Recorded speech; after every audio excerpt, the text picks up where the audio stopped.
Bonjour à toi, donc bienvenue à tout le monde sur 10 questions à mon praticien Ayurveda. Et aujourd'hui, nous recevons Alex Duncan.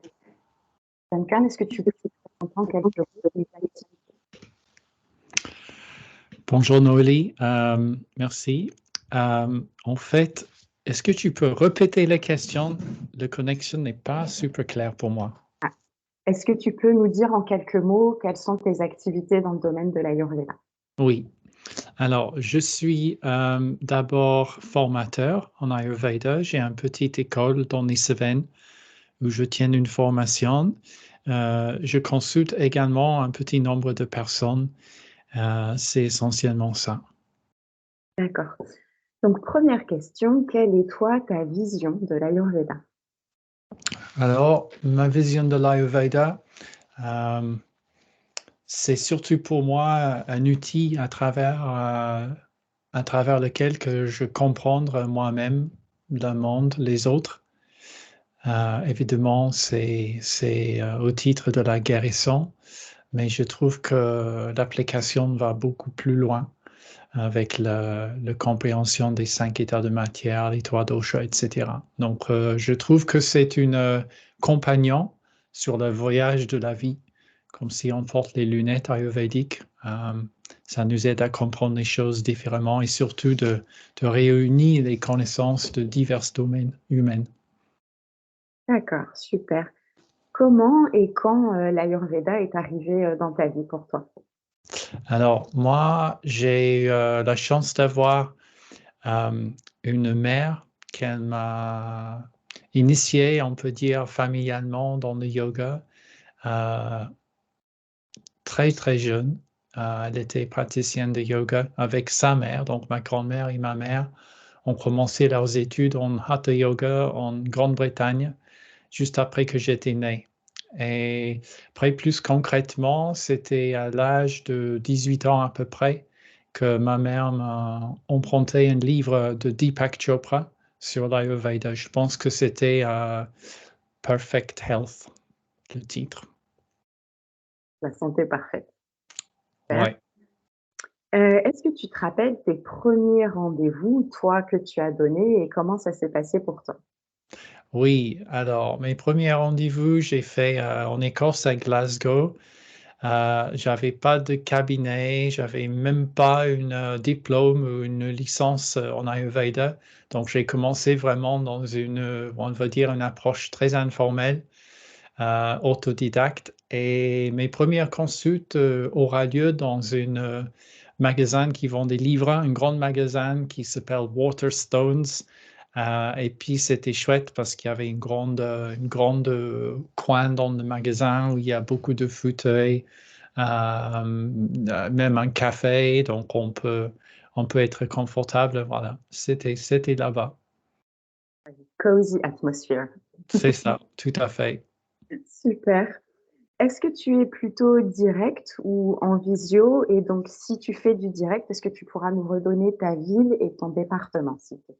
Oui, alors je fais les deux. Ceci dit, j'ai beaucoup plus développé mon activité de formation par rapport à l'activité de consultation. J'accepte un petit nombre de clients. En ce moment, je préfère le visio, c'est-à-dire le distanciel, parce que nous, on habite dans les Cévennes. Donc, si je reçois quelqu'un à la maison, c'est à Saint-André-de-Valborgne, à Gare-d'Ussel, notre lieu d'habitat. Mais c'est un peu loin des villes. Et donc, pour que les gens aient un contact suffisamment régulier, c'est pas très pratique. Donc, les consultations en présentiel, je fais très peu. Je préfère le coaching à distance, même si c'est un compromis par rapport à l'art de l'Ayurveda. Je trouve qu'il y a beaucoup d'intérêt et des bons résultats. Super, merci à toi. Est-ce que tu as une spécialité ou un domaine de prédilection? Certains vont creuser les massages ou d'être formation et de transmettre ou le jyotish, par exemple, ou plein d'autres choses. Donc toi, est-ce qu'il y a un domaine qui t'attire plus? Hmm. Ouais, ben, d'abord, j'aime surtout l'initiation. Donc, je suis de ce point de vue-là un généraliste. Je préfère aider les gens, explorer eux-mêmes. Euh, J'aime bien aussi être dans le pragmatisme de la vie quotidienne, d'essayer de comprendre la situation d'un individu et de voir quel petit nombre de changements apporte le maximum de bienfaits. Donc, j'aime aussi un format, un contexte plutôt informel. Donc, ça prête aussi à l'initiation, je trouve. Et la dynamique du coaching, ce qui est moins connu, mais qui commence de prendre ses marques aujourd'hui, où la client, il est vraiment indépendant et c'est à nous d'aider le client de trouver ses besoins, ses réponses par rapport à l'ancien format un peu médical où le client reçoit en gros une grande liste de directives qui ne sont pas toujours applicables. Oui, oui, presque plus une guidance, on va dire. C'est ça, un accompagnement douce, tout à fait. Super. Est-ce que pour toi, il y a eu un avant et après l'Ayurveda et qu'est-ce que tu as le plus gagné avec? Oui, merci. Bah oui, alors c'est vrai que j'ai gagné une profession. C'est quelque chose que j'ai pas du tout attendu. J'étais dans mes études de doctorat à la fac en Écosse, électronique et musique technologie. J'ai pas du tout imaginé que j'aurais gagné ma vie avec ça. J'ai aussi beaucoup galéré au début. Les premières 3 années, j'étais un peu dans une approche à la limite, fanatique, très, très passionnelle, mais je me suis à la limite m'éloigné de moi-même et ma nature au lieu d'avoir trouvé. Donc, ça me pris du temps. Mais au final, ce que ça m'apporte à part, ma profession et ma passion, c'est une meilleure connaissance de soi et une meilleure acceptance de l'autre aussi. Oui, tout à fait. Ce qu'on avait dit dans l'interview qui malheureusement n'a pas été enregistrée, C'est c'est vrai ça. que les premières années, c'est facile de se perdre parce qu'il y a beaucoup d'informations, on apprend beaucoup de choses. Quand on a choisi d'apprendre l'Ayurveda, bah, il y a l'envie aussi de bien faire et du coup, à force de vouloir appliquer entre guillemets «tous les dogmes», on peut dire ça comme ça, Mmh. peut avoir une tendance parfois à s'y perdre. Moi, je remerciais d'ailleurs mon compagnon qui est un super garde-fou et qui de temps en temps me dit: «OK, ton ayurveda dit que, mais n'oublie pas de t'écouter au-delà de tout ce que tu apprends». Et ça, c'est je pense, très Ouais, important. exactement. Il faut une approche équilibrée et surtout ce que j'aime, en Ayurveda, oui, il y a le côté dogmatique, on peut dire, les concepts fondamentaux, la partie théorique, même, un grand nombre de conseils, de consignes, de directives. Au même temps, au sein de leur système, il y a l'idée de l'expérimentation, de auto-observation et la nécessité de finalement être scientifique, c'est-à-dire faire de l'expérience, re-questionner les hypothèses. Donc c'est pour ça que en fait, tous les néophytes sont obligés de prendre du temps. On ne peut pas tomber sur nos pieds tout de suite en Ayurveda.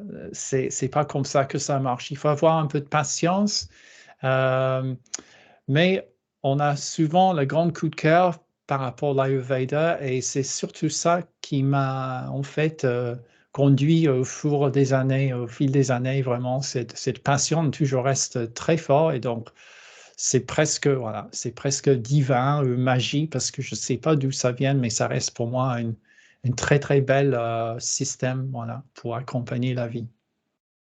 Super. En tout cas, tu en parles bien et j'espère que ceux qui nous regardent, ça leur donnera envie. Hem, 7e question, quel est ton rituel favori? Alors je sais que c'est toujours dur de choisir, c'est le problème Mmh. pour tous les praticiens, mais si Ouais. tu devais en choisir. Mmh.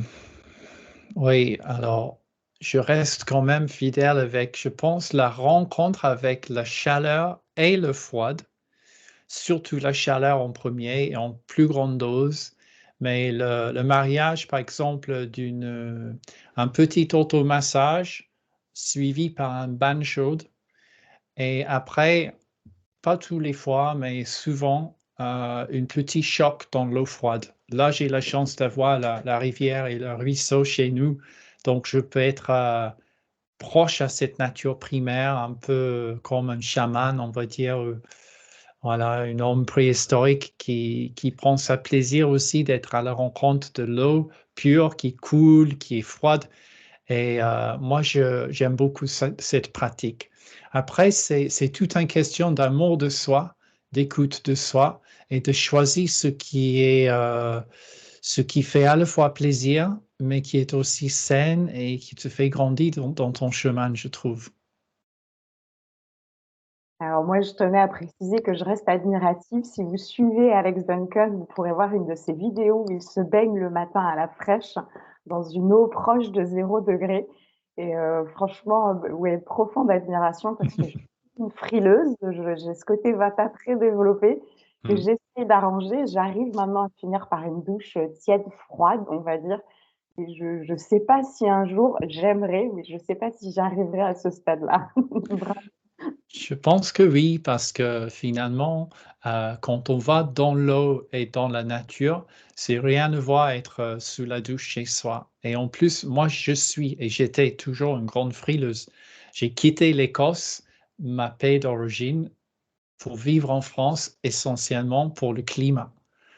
Et donc, pour moi, c'était une énorme surprise que je me suis rapproché le froid. Voilà,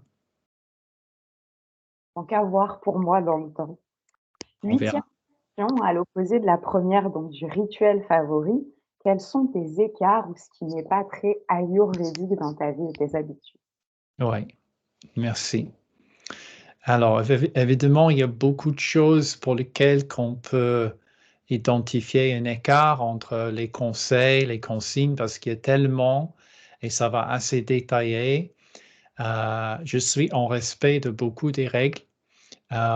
Après, peut-être étrangement, une chose qui pour moi reste un peu renégade dans ma nature, c'est que au niveau religieuse ou spirituelle, je suis vraiment agnostique, voire des fois athée par rapport aux notions comme Dieu ou la notion que l'univers, elle est de base conscient ou bienveillant, par exemple.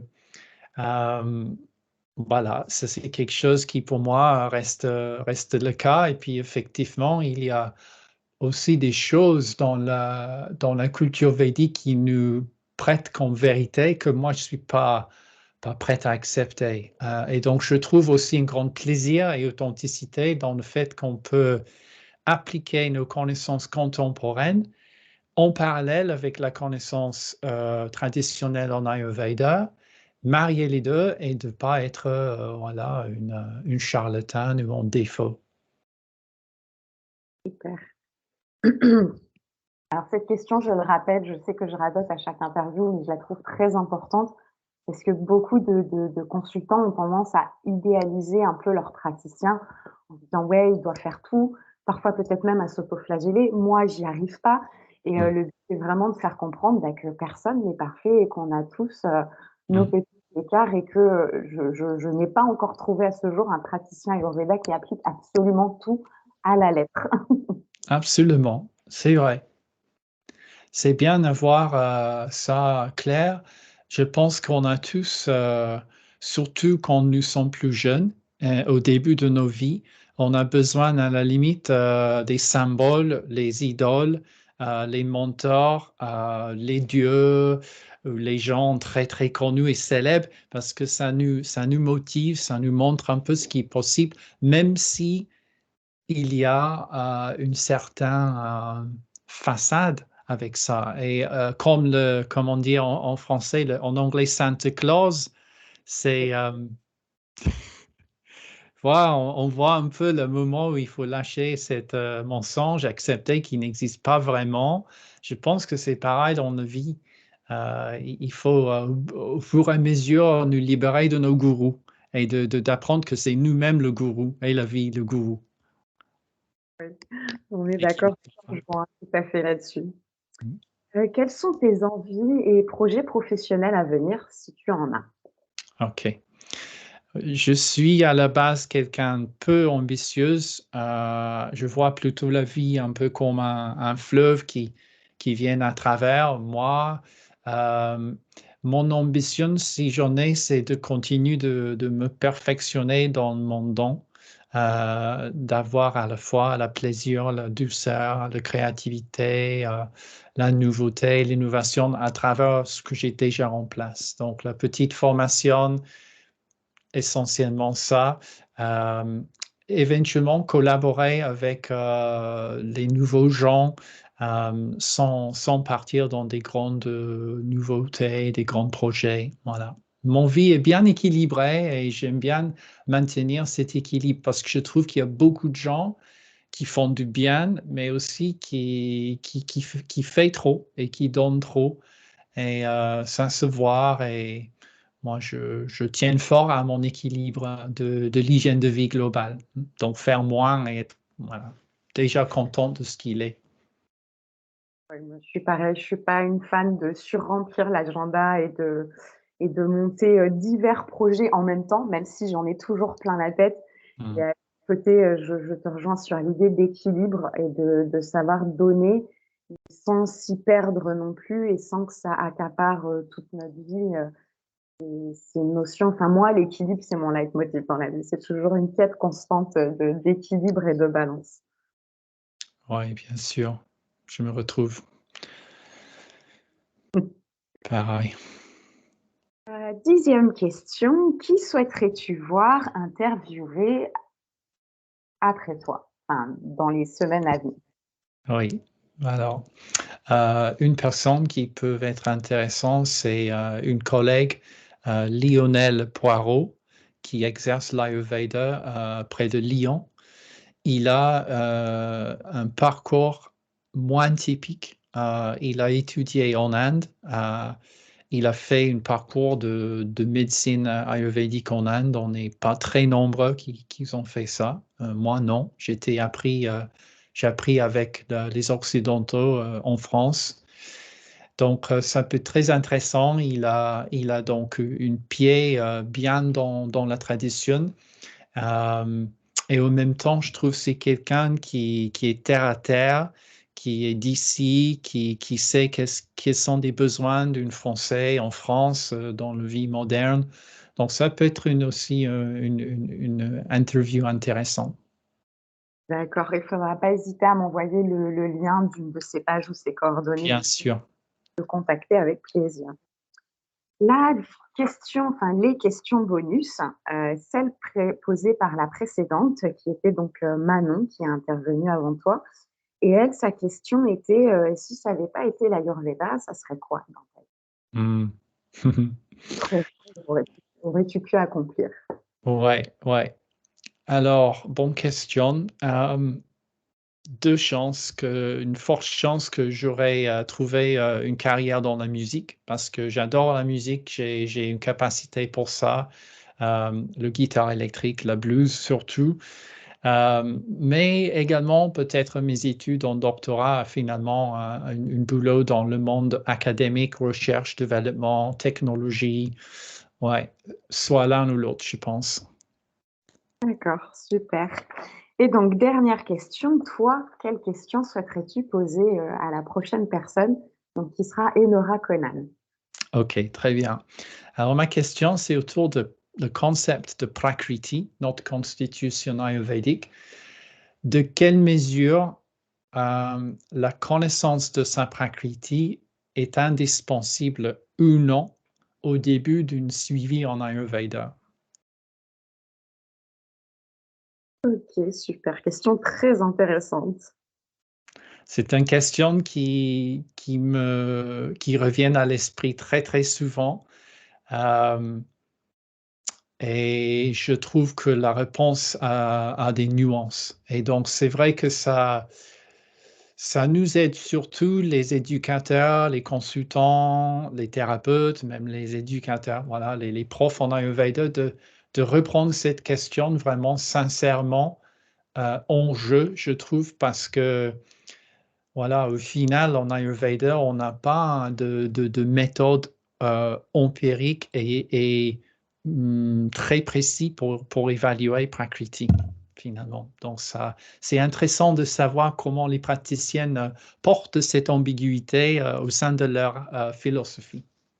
Oui, surtout que la prakriti, donc pour ceux qui connaissent pas, c'est une nature profonde, on va dire, qu'on a à la conception, à notre création et on réalise que dans notre société moderne, en tout cas, elle peut avoir été, masquée par des vikrutis, donc notre nature «à l'instant T» entre guillemets, Mmh. heu par tout cet environnement sociétal. Donc parfois, moi je le vois, je commence en formation mes petits bilans, il y en a, on se demande même si elle n'était pas masquée déjà dans l'enfance, de par des habitudes qui ne leur correspondaient pas.